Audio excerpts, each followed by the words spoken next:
ख म्हणजे आकाश आणि या आकाशातल्या गोलांना खगोल म्हणतात. त्यांच्या अभ्यासाचं शास्त्र ते आहे खगोलशास्त्र. आपल्याला पाणी मुख्यतः पर्जन्याच्या स्वरूपातच उपलब्ध होतं. पर्जन्याचे एकूण 3 प्रकार.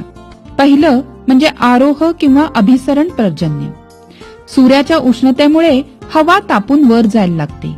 वर गेल्यावर ती थंड होते, त्यामुळे त्यातल्या बाष्पाचं जलकणात रूपांतर होतं आणि पाऊस पडतो. सगळे प्राणी प्रत्यक्ष किंवा अप्रत्यक्ष अन्नासाठी ज्या वनस्पतींवर अवलंबून असतात त्यांचं जीवन हे मृदांवर अवलंबून असतं.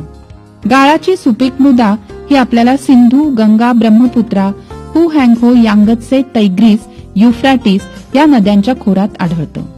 भारतीय द्वीपकल्पात पठारी भागात काळी मृदा, तर चीनमध्ये लोएस मृदा आणि वाळवंटी प्रदेशात रेताड मृदा आढळते. ओसाका हे होन्शू बेटावरचं महत्वाचं शहर आणि सागरी व्यापारासाठी प्रसिद्ध बंदर.